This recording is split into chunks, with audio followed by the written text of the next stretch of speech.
Welcome to Universal God Message of Peace, and this is our weekly Abrahamic dialogue. I'm Lee Weissman, and with Dr. Lali Tunser and Dr. Khalid Zahir. And last week we talked about the topic of why do this? What's the point of this kind of interfaith discussion? And last week I held forth, or 2 weeks ago, I guess, I held forth. On the topic and talked a little bit in a more personal way about why it is I think that a person should do this and why I do this and what I think we get out of this. And now I pass the microphone over to Dr. Zahir to share with us why he thinks we should do this. It's all you. Thank you very much. I begin in the name of the God whose mercy is profound, whose kindness is forever. When I think about this particular initiative or project that you're undergoing, there are certain things that come to my mind. Um, one of one of the things that I think of is it goes back to the basic question: why do we go for religion? At some point, honestly, I mean, even if you are born into one particular religious tradition, you do ask yourself, why is it that you're going for religion? I'm, well, to me, I'm sure to many people, the answer is that we want to come close to God. Uh, Apart from other ways, by also knowing His scheme properly as best as we can. When we when we begin to learn about God and in a meaningful way, trying to, as best as we can, internalize his his understanding of who he is, what are his attributes. One of the things that you are, always thinking of is that he is just and fair. Honestly, I cannot think of God. Allow me to say, I cannot believe in him unless I am perfectly convinced that he is absolutely just and fair. Uh, and the more I'm able to appreciate it, the more it amazes me, and the more you know the feeling that God is great, it gets more pronounced and clear to me. Now, when that is true, and it's absolutely true, then how is it possible that God could be biased? God would favor some people to the exclusion of, at the expense of other people. Uh, I mean, it's not possible for me to imagine. Um, but the fact of the matter is, and it's a very sad state of affairs, that there are many religious people who want to create this false impression that my God is mine, he favors me, he thinks I am the best, and all others are no good. And what is the reason? What? Because I was born to a certain community, to a certain traditions, and bad luck, tough luck, others were born to different traditions, other traditions. So, you know, therefore they are doomed, and I'm going to succeed. I just cannot accept it, honestly. I could never have accepted it. And that is why I always felt that it really is extremely important that if we are interested in God, we should understand others and talk to others who love God equally, even if in a way which is different from ours. So, the idea of religious dialogue has always fascinated me, but I didn't get the kind of opportunity that I'm getting now before, to be able to actually feel that, God is everywhere and God is to be found in all traditions. So that's the one reason, I think I am involved in this process. Uh, Linked with this particular reason is another of my understanding that I've got from my religious tradition. I've I've taken from the Quran, the text I believe to be God's text, and that understanding is that, and it is absolutely clear to me that in God's scheme there are two different eras, two different categories of, call them situations. There is an era, there is a time when a prophet of God is present, physically present himself, delivering God's message and inviting others to believe in it, to embrace it, to follow it. And there are periods, there have been eras far longer in their duration than the first one, when there have been no prophets physically present. And there are people believing in those prophets and their messages and trying to follow and communicate the message to others.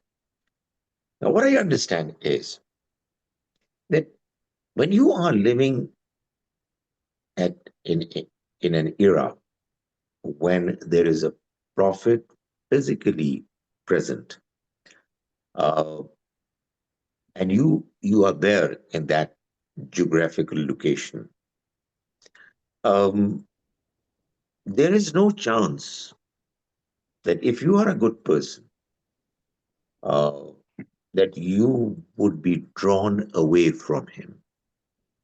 You will not believe in him. You will not follow him. There's no chance. It might happen later than sooner. That could be a possibility. But eventually, at the end of the day, it's not possible that a good person would stay away from the company of the prophet, from believing in him, from supporting him. And there is no chance that a person who is not good, who is evil, and people choose to become evil, they choose to take wrong decisions, uh, that they would ever be close to the prophets. But things change when the prophets are not there anymore, and there are mortals like us who are who are claiming to be believers. Now, the reason I'm mentioning it is that, um, you know somehow many religious people, people belonging to different religious traditions, in my very ordinary opinion, have gotten it wrong. Allow me to say seriously wrong, when they insist that we are absolutely right and others are absolutely wrong. A statement you will find in religious texts, a statement you would find in the Quran, but that you would be clear reading it in the context and the rest of the text clearly telling you that it has got to do with the times of the prophets and no other times. I think one of the big tragedies that has happened is that religious people have not understood this all important, uh, you know, idea, concept. And as a result, there are people who think that they are somehow living in a particular prophet's time and they are the believers. And those who belong to other traditions, they are disbelievers, rejectors of truth, and therefore worthy of being rejected, you know, and and ignored, or well, rejected and looked at negatively. Now this has to be corrected. I mean, it has to be corrected. And when you go for understanding a religious tradition, uh, your religious tradition, and you want to internalize it, you can't afford to fool yourself. You have to be absolutely honest. And quite as much as you are reading the text, you should also look at other people. I mean, you should tell yourself honestly, these people are good people. They are devoted people. And if you want to accept the truth in its totality as much as you can, you've got to acknowledge that others are also good. And that is what I have always felt, but I feel it even more in this dialogue with somebody who doesn't belong to my tradition, and I find him uh, better than me in many ways. Honestly, I I'm enriched by the discussion that we have, and that is what takes me to the next point. That you know, there is this learning that's there that you have while talking to somebody who is looking at the same ideal from a different angle. The ideal of God, the ideal of this world having meanings, the ideal of an ultimate, you know, destiny of humankind. So, when we have been having these discussions, uh, there are many new uh, ideas, angles of looking at the same uh, ultimate truth that I have been able to benefit from. There are many examples. I mean, I remember I asked Rabbi Wiseman about um, how would you, given your background of staying in India and talking to many locals there, how would you explain and justify them believing in many gods? And he gave a very profound answer, which made me think. Talked about the fact that uh, you know God is you know far too bigger than to be merely interested in Him being worshipped. He knows that those who are looking for worshipping others are worshipping Him. They somehow got it wrong. And if there isn't, and this is my paraphrased understanding of what he Mhm. said. If they are good in their intentions, that they're actually, despite the mistake that they've committed, they're actually doing it with the same spirit. And I've always been worried about it, and obviously I'm still worried, but I'm sure that this is something which helped me in understanding that particular problem that I was always faced with from a new angle. So what I'm saying is that all along this discussion really has been greatly helpful. Another reason why I've been uh, enjoying this discussion is that, to be honest, our world that we are living in is a troubled place. There's no doubt about it. And I think, let's face it, there is also no doubt about the fact that one of the reasons why our world is a troubled place is because of religious hatred. Mm. Religion that was meant to bring people close to Creator, to create love, sympathy, harmony, has somehow been used by many people to create the very opposite. And the end result is that we are living in a conflict prone world.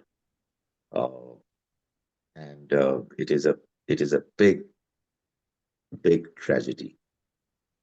The source, the inspiration that was meant to create peace, love, sympathy, has done the very opposite.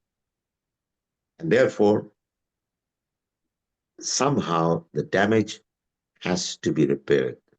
There should be efforts, real, genuine efforts undertaken to correct this wrong that has happened. And I think, uh, you know, that is why I keep thinking that why should we not do more after this wonderful experience?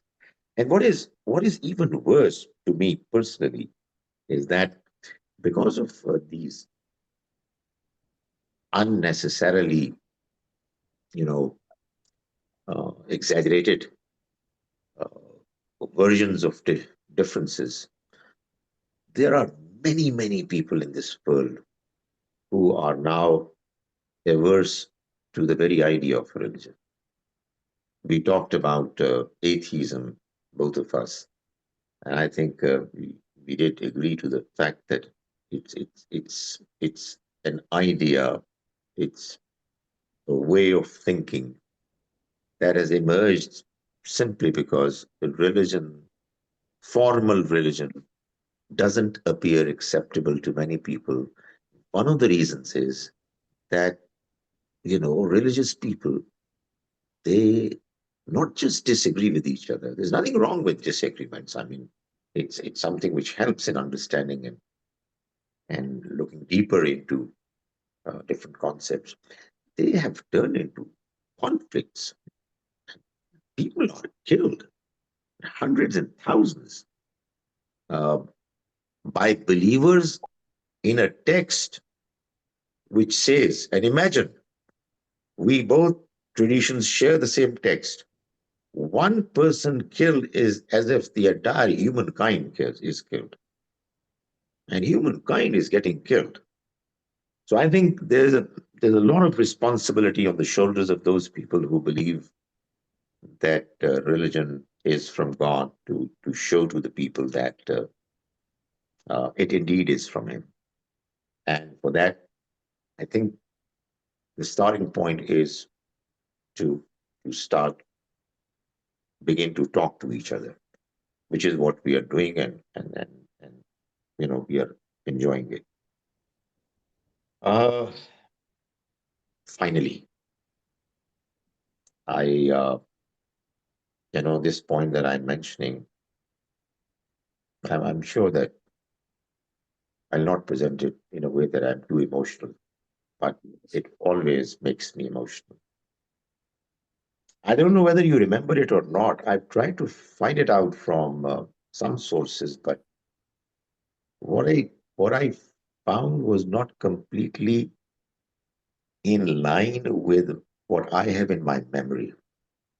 And I don't want to challenge my memory. Because there are certain things in your life that happen and you can't forget them. I'm sure it's something that happens to each one of us. There are certain moments that are so valuable, so important. They strike you so strongly, deeply, that you can't forget them. I cannot erase from my memory the statement of an American president, Bill Clinton. I think it was Camp David. It was Camp David. It wasn't. It wasn't Oslo. Uh, when he said to Yitzhak Rabin and Yasser Arafat, bringing them together. My goodness, I don't know where did he come up with this statement. Maybe there was somebody who wrote it for him. But it just shattered me. He said, asking the two leaders to come and shake hands. And he said, let the children of Ishmael and the children of Isaac, let them come together. Wow. Oh my goodness. I was shocked. I mean, what a statement. And the two came together and they shook hands. Oh, honestly, I still remember that. And it was really a very deeply emotional moment for me. Uh, you know, apart from the great Almighty God, there is a great servant of Him whom we have in common, Abraham. You Mm. know, there's only one man about whom the Quran says that he's God's friend. Quran says, وَاتَّخَذَ اللَّهُ إِبْرَاهِيمَ خَلِيلًا. God made Abraham his friend. There is a hadith, it's one of my most favorite statements of the Prophet Muhammad. When when it says that there was a man who came to him and greeted him by saying, Assalamu alayka ya khair al bariya. Peace be on you, O the best of humankind, the best of all creatures. And the Prophet looked at him and he said, Zaga Ibrahim Khalilullah. You know, that was Ibrahim, the friend of Allah. Hmm. Uh, what I'm saying is that, you know, we have a lot in common. And it's a shame that what is common is ignored and what divides us is highlighted. And the end result is that we are living in this world where, you know, unfortunately, religion has been made as a reason for people to strongly disagree. And what needs to be done is to correct this immense wrong that has been done. Okay, we don't agree on certain matters, so what? But I think we should still talk to each other because of so many common understandings that we have with each other. Uh, and let's keep talking about them. Let's keep celebrating uh, what we share with each other. And I'm sure that there's a lot that I've learned through these discussions, and I'm looking forward to learning a lot more. Thank you very much. Wow. Beautiful. Thank you so much. Thank you so much, Dr. Zahir. Wow, that was so beautiful. Thank you so, so much. I have to stop myself from crying again. Oh, no, no crying. No crying. Okay. So wow, I don't know what to say. That was so beautiful. What do you have any questions or comments that you want to share, Rabbi Wiseman? Just, I would call, I guess, affirmations. I love what you said, and this maybe is a good topic for us for the future. Is what is the difference between a time of revelation and a time when it's, when it's not, but also what does it mean for people's salvation? One of the questions comes up in my mind is, okay, so what about that Amazonian Indian, right? Who Mm. lives in the Amazonian Indian who can't be expected to have ever heard of the Prophet Muhammad, hasn't ever heard of the Prophet Moses, has never heard of, may never have heard of Christianity, Judaism, Islam, any of it, right? And so, like, what does that mean? What does that mean for that person? And what does it mean for God to be just? And can we justly say that such a person, is doomed? Maybe that's a topic for, that's a topic for us. It'd be an interesting topic. And one of the things you said that really struck me is I feel like religion sometimes asks us to kind of um,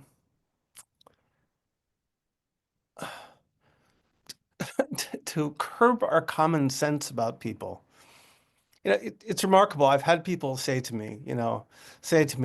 wow, you're such a nice man. You're such a nice man. You're really nice, and I trust you, and you're great, and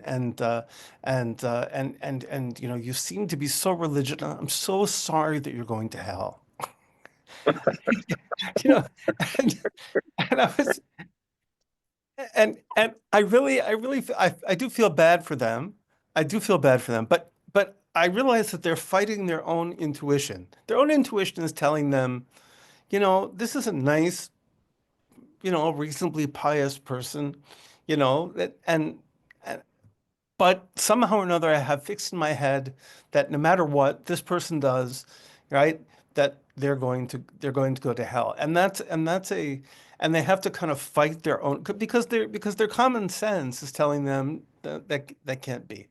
And it goes many directions. I remember, there's a Jewish mystical text that says that talks about non-Jewish people and says that they don't have godly souls. Okay, so I remember reading this, and the person who was reading it was was kind of reading it as if it were fact, and I stopped them for a second. I said, "Does that strike you as true?" And he said, "What do you mean?" I said, "Like, okay, you interact all the time with people. Does it feel to you like they don't have godly souls?" He says, "Well, no, it feels to me like they do." I said, "Well, but this book says that they do." So it's like, are, okay, so you know, there's a way in which our kind of common, when we're fighting against our common sense, that should be a sign to us that something's not right, right? That should be a kind of that means that it requires a little bit of investigation. We need to kind of take a step back, and we have to say, okay, maybe something here is misunderstood. Maybe something here is not making sense, and we have to be able to say that not every religious teacher is right. That's not every religious teacher is right, and if that's how they understand it, it's a wrong understanding because it's not. It's observably not true, right? It's observably not true. So.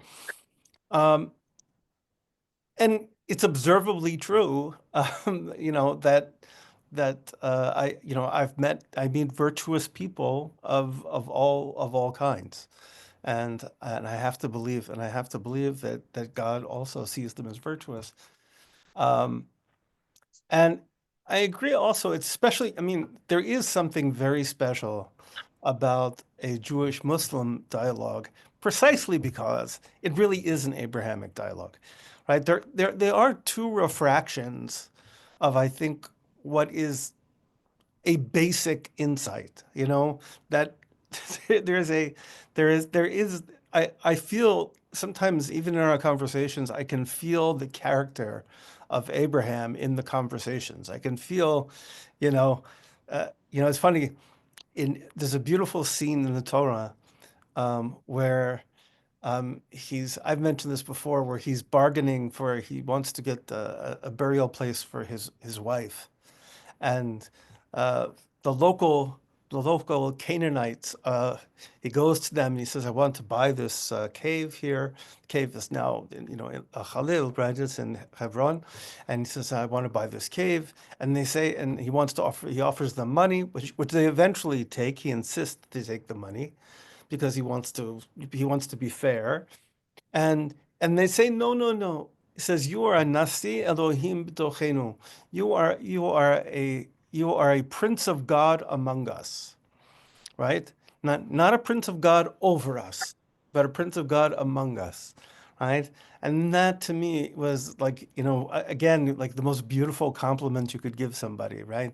That we see, right? We see a godliness in you that doesn't exclude us, right? That doesn't mean you're not lording it over us, but you're also with us.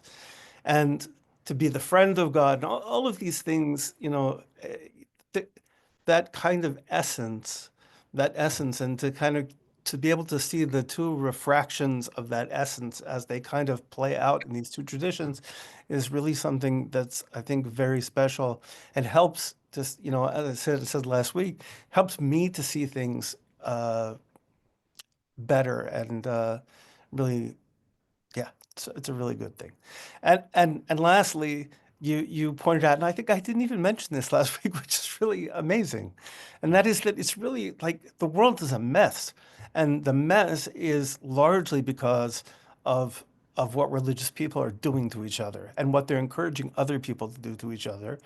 And Mm. um, there has to be some beginning to stop that. There has to be, and one way of beginning it is to demonstrate how to reduce the animosity and how to know each other. And I think mostly animosity usually comes from people not knowing each other. Um, so that's all I have to say. Oh, well, thank you so much, Rabbi Wiseman. Some great comments there.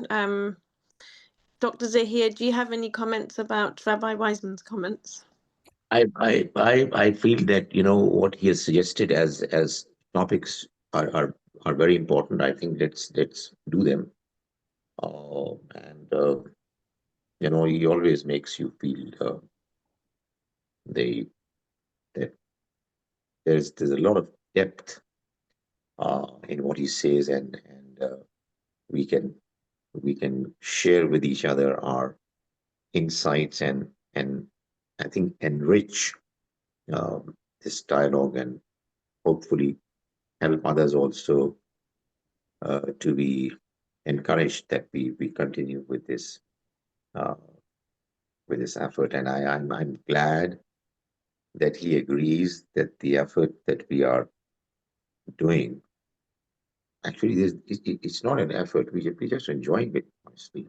Mhm. But this these moments that we spend together, I think they are very important in initiating a process. I'm sure we're not probably initiating. There are others who are doing it as well. But let's continue with it, because this world needs these initiatives. And he's right that there's a lot of common between Muslims and Jews, and this commonality has to be highlighted. And one of the things that I want to say before I pass it on to you, Dr. Lal, is that I've always felt, and this is something that has come from a traditional Muslim scholars said some time ago, and I said, my goodness, you can find amazing remarks from people you would normally not expect to say them. He said, talking about particularly in Pakistan, the kind of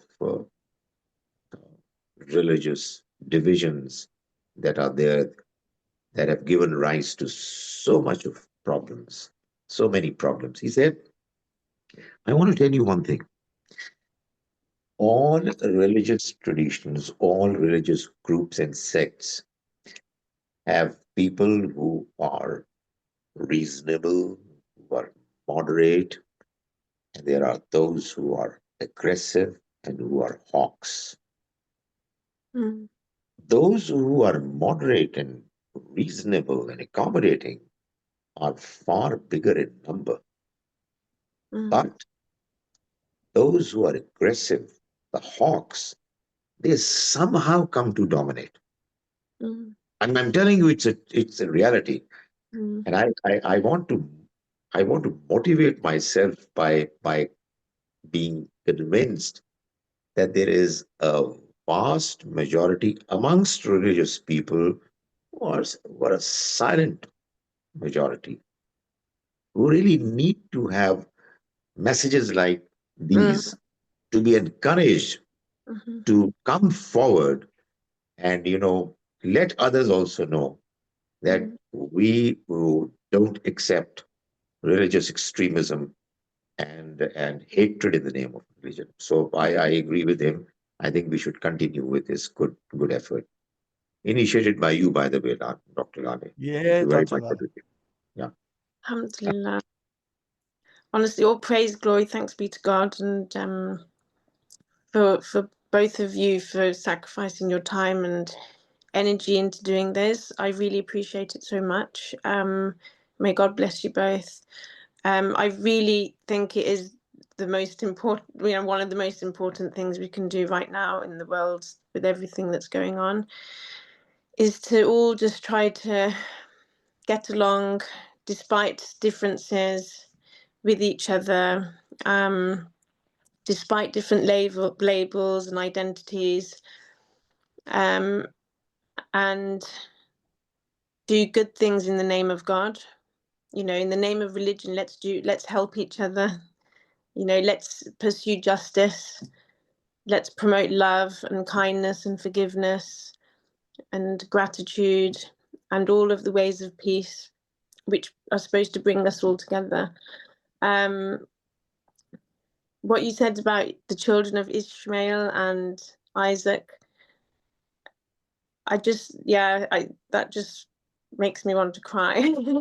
Sometimes I sit down at the dinner table with my children, and at the dinner table they sometimes bicker, and it really, really upsets me. All I want is them to just sit down, we say a blessing on the food, we thank God for for the company, for the food, and we eat and we enjoy together. And that when it is like that, it is often like that. It just melts. It's the nicest thing ever. But when there's bickering, it really upsets me. And God has created this beautiful world for us, so we can enjoy it, and so we can look after it and look after each other.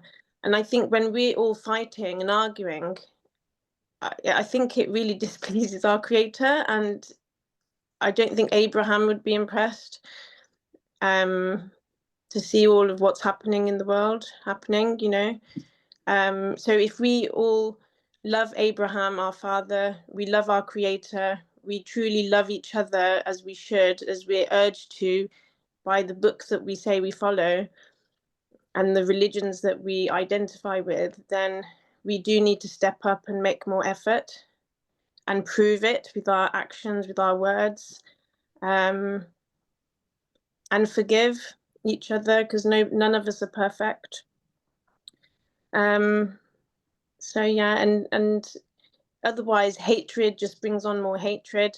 The few haters amongst these religious groups, they give the religion a bad name, and then we get hate crimes against the ones who are good, and just silently trying to practice their religion. And then you have people who lose faith in God, as you mentioned, and then all sorts of problems emerge because of that, because I think there's so much benefit of obviously believing in a creator, and so much healing which comes with that. So thank you so much, and Pleasure. God bless you both, and Thank you. let's think of a topic to do next week, inshallah. And thank you. Thank you. Thank you. Assalamu alaikum. Shalom. Bye-bye. Bye. Bye-bye.